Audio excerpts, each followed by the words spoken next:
একটানা বৃষ্টিতে রাজ্যের বিভিন্ন জেলা এখন জলমগ্ন। কোথাও নদীর বাঁধ ভেঙেছে, আবার কোথাও বা বৃষ্টির জমা জলে নাজেহাল লক্ষ লক্ষ মানুষ। এদিকে হুগলি জেলার আরামবাগ মহকুমার উপর দিয়ে বয়ে যাওয়া দ্বারকেশ্বর নদীর জল বেড়ে যাওয়ায় ঘর ছাড়া অসংখ্য পরিবার। গতকাল রাত থেকে বাড়তে শুরু করেছে এই নদীর জল, আর তাতেই আরামবাগ মহকুমার বিভিন্ন এলাকায় এখন বন্যা পরিস্থিতি তৈরি হয়েছে। গোঘাটের বিস্তীর্ণ এলাকা জলমগ্ন, যার ফলে যোগাযোগ বিচ্ছিন্ন হয়েছে আরামবাগ থেকে পশ্চিম মেদিনীপুর যাওয়ার রাস্তা এবং খানাকুলের দুটি জায়গায় বাঁধ ভেঙে অসংখ্য বাড়ি এখন জলবন্দী। আরামবাগের বাঁধপাড়া, মনসাতলা, বৃন্দাবনপুর, কালীপুর সহ বেশ কয়েকটি এলাকায় বন্যা পরিস্থিতি সৃষ্টি হয়েছে। কেউ আশ্রয় নিয়েছে ত্রাণ শিবিরে, কেউ বা আবার ত্রিপল খাটিয়ে নদী বাঁধের উপর অথবা রাস্তার উপর। আর এই বন্যা পরিস্থিতি খতিয়ে দেখতে এলেন রাজ্যের মন্ত্রী বেচারাম মান্না, হুগলির জেলা শাসক, আরামবাগ লোকসভার সাংসদ, আরামবাগ মহকুমা শাসক সহ একাধিক আধিকারিক। এই পরিস্থিতির মধ্যেই একটা উল্টো চিত্র উঠে আসলো আরামবাগের কালীপুরে। রাস্তার উপর দিয়ে বয়ে যাওয়া জলে তৈরি হলো বড় সমস্যা। আটকে গেলেন মন্ত্রী থেকে শুরু করে প্রশাসনিক আধিকারিকদের কনভয়।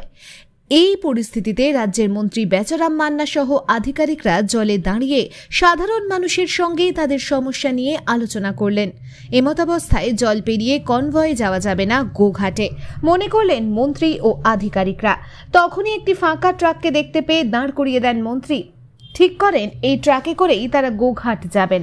ট্রাকে উঠেও পড়েন বেশ কয়েকজন।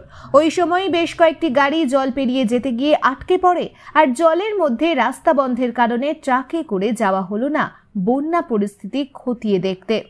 এরপর মন্ত্রী সহ আধিকারিকরা ঘুরে দেখলেন আরামবাগের বেশ কয়েকটি বন্যা কবলিত এলাকা। হুগলি জেলার জেলা শাসক জানান, তারা বেশ কয়েকটি জায়গা ঘুরে দেখলেন, সাধারণ মানুষের সাথে কথা বললেন।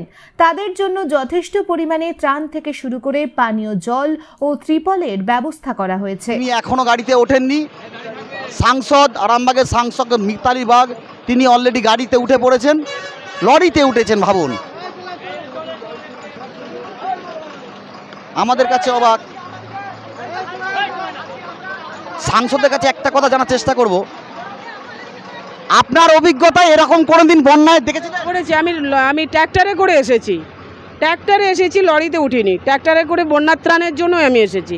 আমি যখন জিপি লেভেল বা ব্লক লেভেলে ছিলাম, আমি সেই টাইমটাই আমার ওই এরকম ধরনের ঘটনা ঘটেছিল। আমি যখন হাজিপুর থেকে আসি, রাত্রেবেলা ছিল শিবপ্রিয় দাশগুপ্তর আমলে, তখন গোঘাট 2 নম্বর ব্লকের বিডিও শিবপ্রিয় দাশগুপ্ত, সেই টাইমটা ট্র্যাক্টর নিয়ে এসেছিলাম। আচ্ছা, এখানে তো দেখা যাচ্ছে রাজ্যের মন্ত্রী পর্যন্ত গাড়িতে উঠছে, কি লরিতে উঠছে, কি বলবেন? না দেখুন, আলটিমেট আমাদের লরিতে হোক, বাসে হোক, গাড়িতে হোক, যে হেঁটে হোক, মানুষের কাছে পৌঁছাতে হবে। তারা কী অবস্থায় আছে তাদের কাছে আমাদেরকে ত্রাণ পৌঁছানোটা বেশি জরুরি। সেটা লরি হোক বা ডিসিএম হোক, ট্র্যাক্টর হোক। আমরা এই মুহূর্তে একটা লরি পেয়েছি, ওই জন্য আমরা লরিটাই নিয়েছি। পরিস্থিতি সম্বন্ধে কি দেখলেন বা কতটা কি? বন্যা যেটা আছে, আপনারা তো নিজে আমাদের সাথে ঘুরে ঘুরে দেখছেন।